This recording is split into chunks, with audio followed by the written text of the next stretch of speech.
Hello students, in this video lesson I'll be explaining to you on the essay Knowledge and Wisdom by Bertrand Russell. Now to know more about the critique, I want you to Google some details about this writer, okay? So it will also help you to understand his writing properly. Now in Knowledge and Wisdom, in the first paragraph, we see that let me first read the first paragraph. Most people would agree that although our age far surpasses all previous ages in knowledge, there has been no correlative increase in wisdom. But the agreement ceases as soon as we attempt to define wisdom and consider means of promoting it. I want to ask first what wisdom is and then what can be done to teach it. Now in the first paragraph, Bertrand Russell says that many people would agree on the point that though knowledge on science and technology and medicine has increased, but there has been no increase in wisdom. Okay. But he says that this agreement, which, what is the agreement here? The agreement that there is increase in knowledge, but there is no increase in wisdom, right? So this agreement ceases when there is actually a talk about how to define wisdom and how to apply it in our practical life. This agreement ceases. Okay. Now he ends the first paragraph with two questions: what is wisdom and what can be done to teach it? Okay, he ends the first paragraph with this. Now the second paragraph, there are, I think, several factors that contribute to wisdom. Now Bertrand Russell says that there is not just one factor that makes somebody wise. Okay, he says that there are different factors that makes a person wise.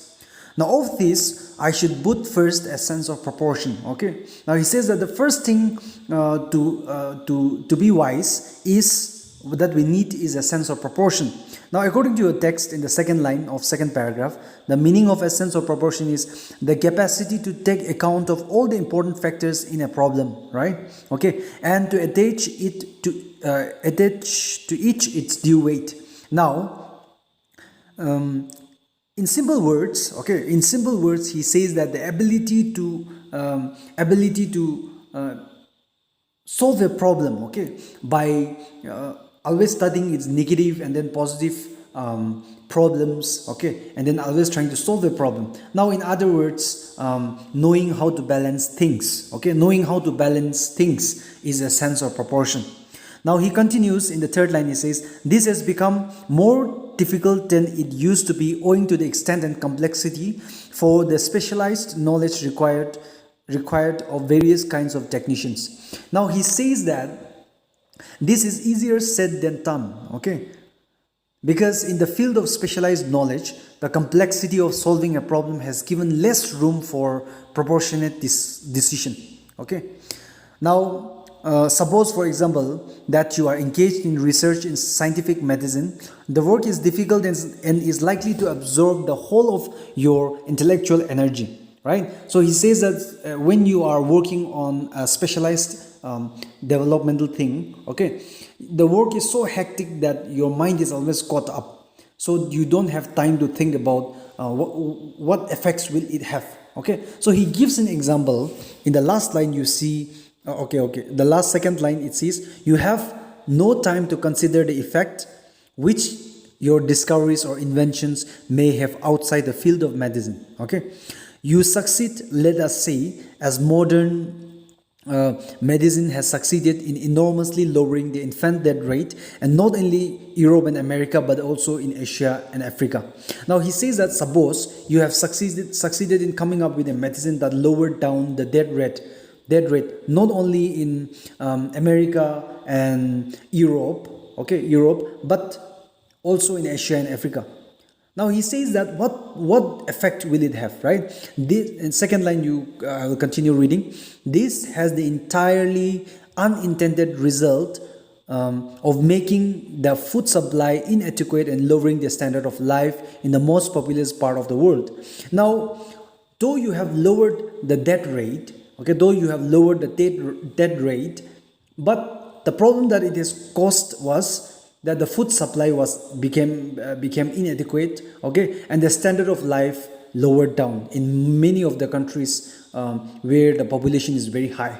Okay, like for example, like in the United States today, since we are talking about death rate in the United States today, per 1 lakh live births, 15 women or mothers die. Okay, but during those 16 and those 70s, in 1 lakh birth, maybe around 4,000 to 5,000 mothers die, right? But with the invention, the death rate at present is just 15 out of 1 lakh, right? Okay, so the death rate has decreased a lot, but another problem it has caused is inadequate food supply, and the standard of life has also lowered down, right? Okay, now he also takes another example, continuing in the fourth line, to take an even more spectacular example, which is on everybody's mind at the present time. You study the composition of the atom from a disinterested desire for knowledge and instantly place in the hands of powerful lunatics the means of destroying the human race. The means of destroying the human race. Now he says that you indulge in creating an atomic bomb, okay, and by mistake, if those things lands in the hands of some wrong people, then they might use those or the atomic bomb as a medium to destroy the human race, right? Okay, so that's what he says. So he's saying that sense of proportion. Okay, you need to be able to analyze the negative and positive impacts of what you are actually doing. So that is what he says, a sense of proportion. Okay, I'll continue reading. In such ways, the pursuit of knowledge may become harmful unless it is combined with wisdom, and wisdom in the sense of comprehensive vision is not necessarily present in specialists in the pursuit of knowledge. Now, these last two lines, wisdom in the sense of comprehensive vision is not necessarily present in specialists in the pursuit of knowledge. In simple words, it means that the specialist pursuit of discovering new things and development is not necessarily called wisdom. Okay, it's not necessarily called wisdom. So that's why he says, in the pursuit of knowledge, if wisdom does not accompany, then it might cause harm to the human race. Okay, now the third paragraph, comprehensiveness alone, however, is not enough to constitute wisdom. Okay, now in the second paragraph, he has said that analyzing things and then analyzing things is very important, right? Okay, but here he again says in the third paragraph, he says that analyzing things alone will not make a person wise. Okay, there must be also a certain awareness of human life.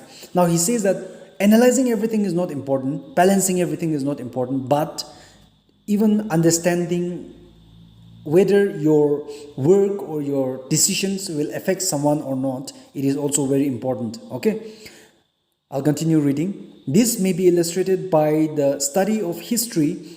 Many eminent historians have done more harm than good because they viewed facts through the distorting medium of their own passions. Now he says that many historians have come up with a history of our past from their own point of view, that it have also caused some issues. Okay, Hegel had a philosophy of history which did not suffer from any lack of comprehensiveness. Now he takes the name of one German philosopher by the name Hegel. Okay, now he says that he have come up with a history. Okay, he have come up with a philosophy of history about the Germans which did not have any complaints. Okay, it was so much in detail. Okay, he have studied everything. Okay, I'll continue reading.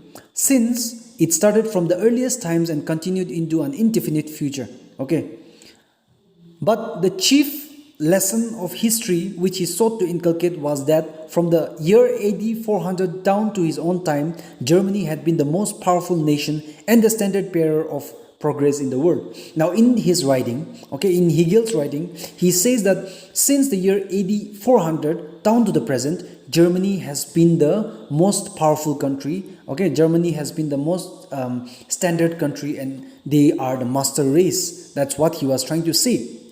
Okay, now Germany had been the most important nation and the standard bearer of the progress in the world, right? That line. Okay, now because of this, if you study the history of World War, you will also see that Hegel also, his writing also played a part in creating the World War II. Okay, because of this, the Germans also started believing that they are the most powerful race. Okay, in that way, indirectly, it has also been one of the factors of leading to World War II. Now, Russell says, perhaps one could stretch the comprehensiveness that constitute wisdom to include not only intellect, okay, but also feeling. Now, Russell here says that one need to stretch the meaning of comprehensiveness, okay, comprehensiveness, which means including everything in your work is also not important, but you also need to respect the feelings of others. That's what he says. Okay, it is by no means uncommon to find men whose knowledge is wide but whose feelings are narrow, right? Such men lack what I call wisdom. So he says that those men who are very intellectual, they may include everything, okay, they may be very their work may be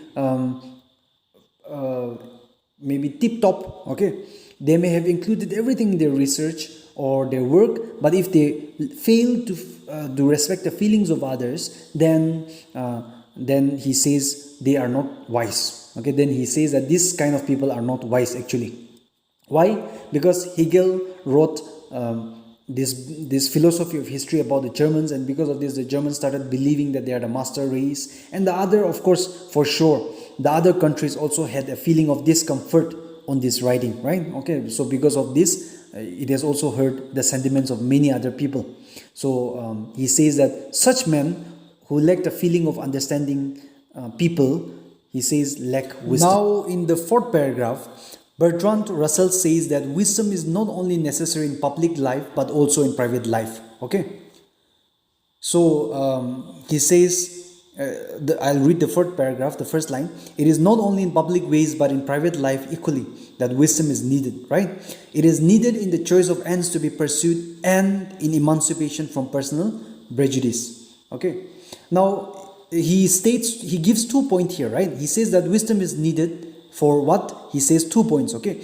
Wisdom is needed for the choice of ends to be pursued, okay? What does it mean? The first point means that wisdom helps us to make a choice of the goal of our life or ambition, okay, or what we want to become in life. And the second one, emancipation from personal prejudice, okay. And the second one is that it helps us to avoid unnecessary judgments about people even before knowing them properly. Now, we all, as a human, we all have this instance of judging people even before knowing them, right? Okay, but when you are wise, you don't judge people before you know them. Okay, so he says that wisdom is needed for 2 things. One is to know our goal of life, and the second one is to free ourselves from judging others even before knowing them. Okay, the third line, I'll continue reading. Even an end which it would be noble to pursue if it were attainable may be pursued unwisely if it is inherently impossible of achievement. Many men in past ages devoted their lives to a search for the philosopher's stone and the elixir of life. No doubt, if they could have found them, they would have conferred great benefits upon mankind, but as it was, their lives were wasted. Now, he continues further to say that we may pursue a noble thing unwisely if it is too big to achieve. Okay, so like many men in the past, they have went in search of philosopher's stone.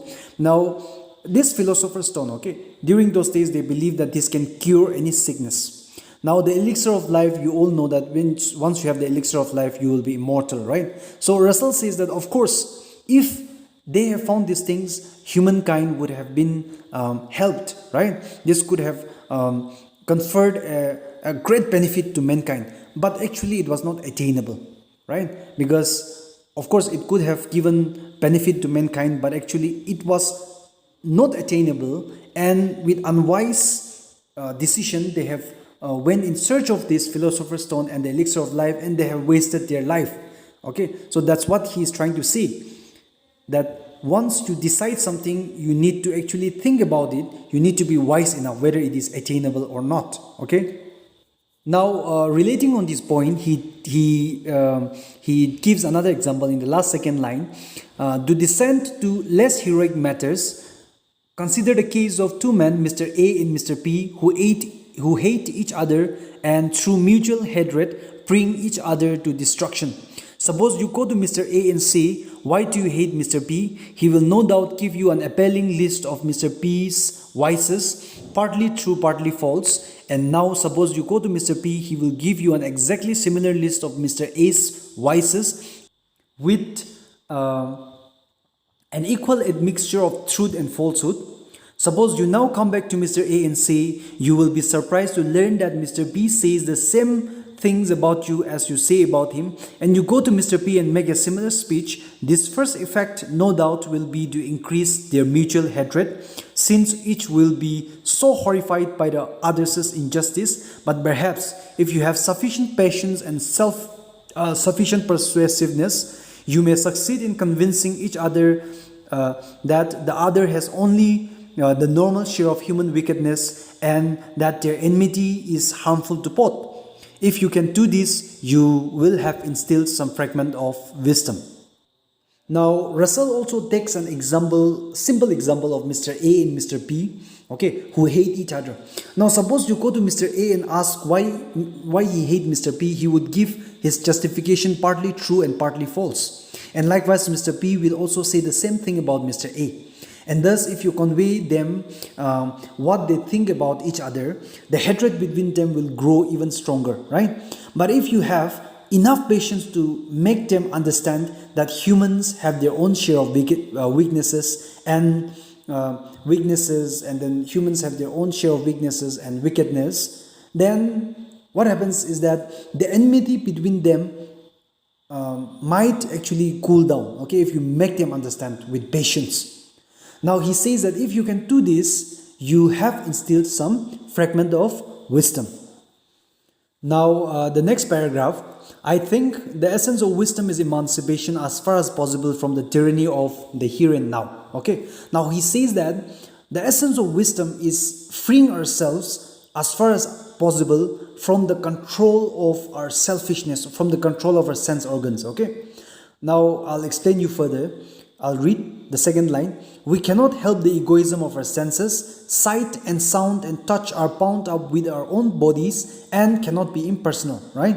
Our emotions start similarly from ourselves. An infant feels hunger or discomfort and is unaffected except by his own physical condition.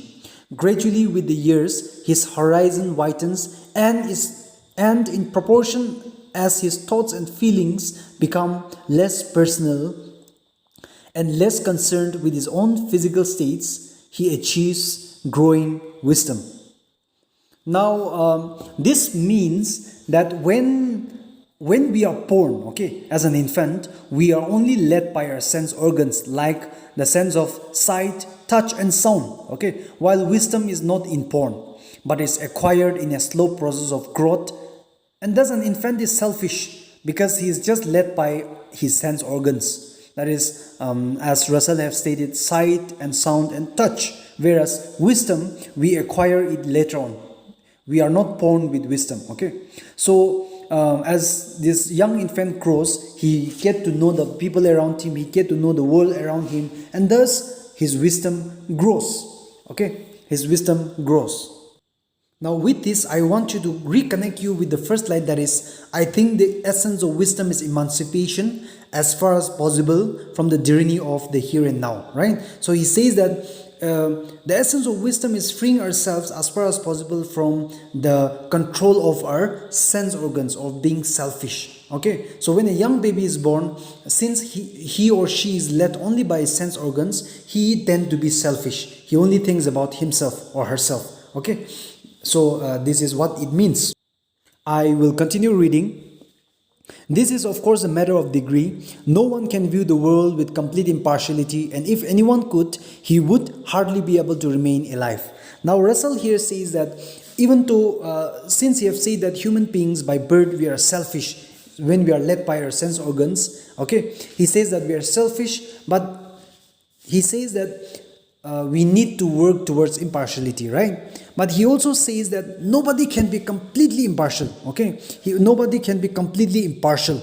And if anyone is an impartial being, then they will not remain on this earth alive for long, okay? For example, like the life of Jesus Christ also, the life of Abraham Lincoln, they were some we know there were some we know who were impartial beings, but they could not live long on this earth, right? They were killed and they were assassinated. Okay, I'll continue reading. But it is possible to make a continual approach towards impartiality. Okay, on the one hand, by knowing things somewhat remote in time or space, and on the other hand, by giving to such things their due weight in our feelings. Now he says that even though we cannot be a complete impartial being, but still then it is possible to make an approach towards impartiality, okay, to improve ourselves in the field of impartiality. Now the first thing is that he says that to make an approach towards impartiality, two things should go together. The first thing is that we need to know what are the things around us. For example, like in a day, you have 4 or 5 plans. So the first plan is, say, like you need to wake up and give time to your friends, give time to your parents, give time for your studies, right? Give time to work at home, and you need to sleep. But what happens if you choose to sleep first? Then the rest of your plans may not be succeeded, right? You may not succeed in achieving the other plans in your studies, in giving time to your parents, friends, siblings, or even work at home. If you sleep, then, so that's what he says. You need to know things that are around you, okay, what you need to do, and you need to give importance to each and every one of those things according to its weight. Okay, that's what he means. The last line, it is this approach towards impartiality that constitutes growth in wisdom. Now he says that it is this quality of knowing how to give importance to things, okay, according to its weight, is wisdom, is growth in wisdom. Okay, I'll read the next paragraph. Can wisdom in this sense be taught? And if it can, should the teaching of it be one of the aims of education? Now in the 6th stanza, Bertrand Russell asks 2 questions. The first question is, can wisdom be taught, right? And the second question is, if it can be taught, then should it be one of the aims of education? Now, I'll continue reading. I should answer both these questions in the affirmative. He says that both the answers to the question can be answered positively, which means, yes, wisdom can be taught, and it can also be one of the aims of education. Okay. Now, in the previous stanza, that is the 5th stanza, Bertrand Russell says that wisdom is not inborn, right? But slowly and gradually as we grow older, we get to acquire wisdom. So in this sense, he says in the 6th stanza that wisdom can be learned by oneself, and also it is taught at a large scale at homes and churches, right? So he says that wisdom can also be one of the aims of education system. Okay? I'll continue reading. We are told on Sundays that we should love our neighbors as ourselves. On the other 6 days of the week, we are exhorted to hate, but you will remember that the precept was exemplified by saying that the Samaritan was a neighbor. We no longer have any wish to hate Samaritans, and so we are appropriate to miss the point of the parable. If you want to get its point, you should substitute communist and anti-communist, as the case may be for Samaritan. He says that on Sundays we are taught to love our neighbor as ourselves, but the rest 6 days we are exhorted to hate, and thus we are subjected to more days of hate lessons than love lessons. Okay, the message in the parable of the Good Samaritan is that we should love our neighbor as ourselves, whether friend or enemy. Okay. Many a time we miss the message of this parable because we cease to love those who cause harm to the society. I will continue reading. It might be objected that it is right to hate those who do harm. I do not think so. If you hate them, it is only too likely that you will be equally harmful, and it is very unlikely that you will induce them to abandon their evil ways. Now, here he says that if you hate others, okay, if you hate others, those who do harm, then you will become equally harmful like them. Okay, and since you hate those who do bad things, it means that you don't like bad things, right? Bad things like to be done, to be bad things to happen, right? So if you don't like bad things to happen, and at the same time, if you hate those who do bad things, then you will actually not encourage them to abandon their evil ways. Okay, so how do we encourage these people to abandon their evil ways? He says further, I will read, hatred of evil is itself a kind of bondage to evil. Now here Bertrand Russell says that if you hate evil, you yourself are connected to evil. Okay, why? Because hate is itself is evil, right?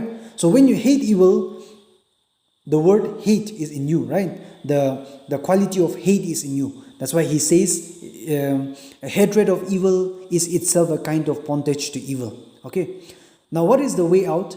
I'll continue reading. The way out is through understanding, not through hate. Okay, I will continue reading further. I am not advocating non-resistance, but I am saying that resistance, if it is to be effective in preventing the spread of evil.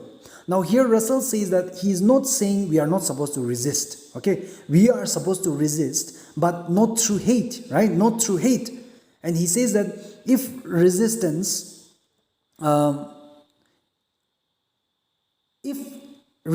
is to be effective in preventing the spread of evil, should be combined with the greatest degree of understanding. Okay, so not just simple understanding, but with the greatest degree of understanding and the smallest degree of force, which means the smallest degree of force means we have to take less action.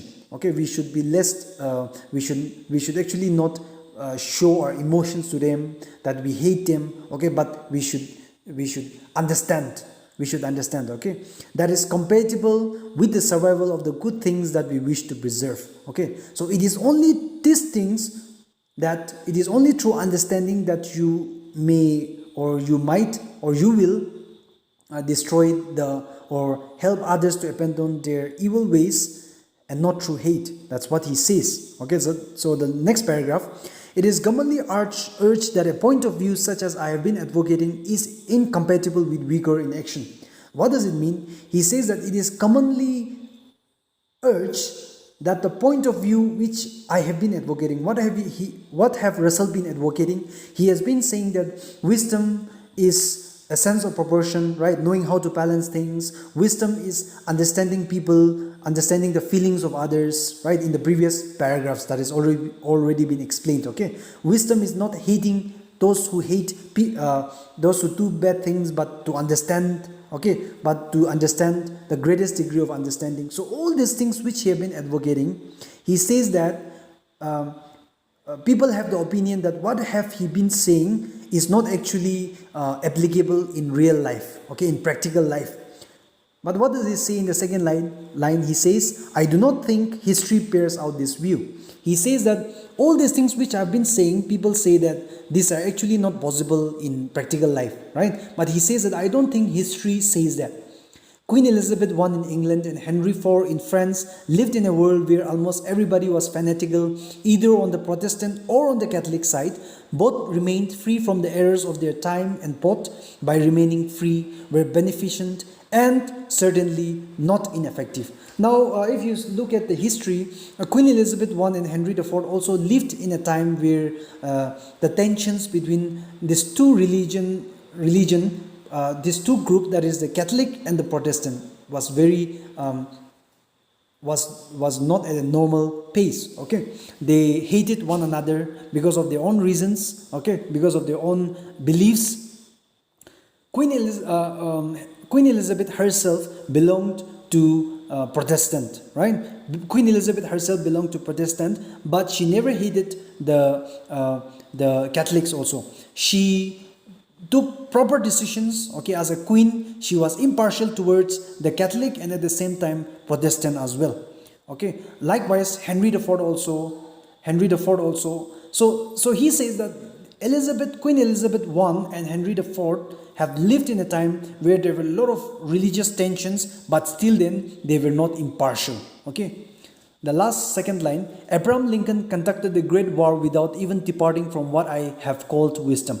Abraham Lincoln was the president who have abolished slavery, right? So he was not a black guy, but he was a white guy, right? But he abolished slavery system. So he says that people think that the application of wisdom in our personal life is not possible. Okay, but he says that history does not say that. In history, people like Queen Elizabeth I, Henry IV of France, okay, and Abraham Lincoln have lived in such times and they have been impartial. So he says that this is not possible. Okay. Now, the last paragraph, I have said that in some degree wisdom can be taught. Now, somewhere in the beginning, he says that the previous paragraph, he says that wisdom can be taught, right? Okay. So I'll continue reading. I think that this teaching should have a larger intellectual element than has been customary in what has been thought of as moral instruction. Okay. So Russell in the last paragraph says that he have asserted earlier that wisdom can be taught, right? He says that the teaching of wisdom should be given importance as much as we give importance to our education. Okay, because since past we have thought of wisdom as moral instruction only, to be taught by our parents, our family members, and the church. Okay, so he says that this teaching of wisdom should also be taken into account in the aims of education. Okay, in the aims of education. Now I'll continue reading. I think that the disastrous results of hatred and narrow-mindedness to those who feel them can be pointed out incidentally in the course of giving knowledge. Now he says that the hatred and narrow-mindedness of unwise, ignorant people can be pointed out in the process of educating them, right? If wisdom becomes a part of education. That's what he says. I'll continue reading. I do not think that knowledge and morals ought to be too much separated. Now this is very easy to understand. Knowledge and wisdom or morals should not be too much separated, okay?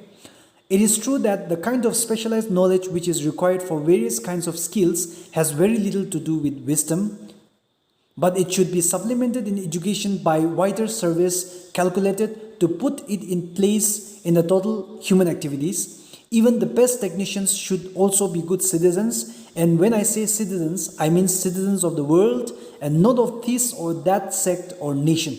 Now he says that wisdom is actually very important in education. Okay, why? Because when somebody becomes somebody have a great knowledge and he have become a great scientist and he have learned to make the atomic bomb, right? But he did not actually think about like what this atomic bomb can cause to humankind. We have already seen the disastrous effect in World War II also, right? It has a very negative impact in the life of so many people because of this atomic bomb. Now he says that wisdom is actually very important in education also.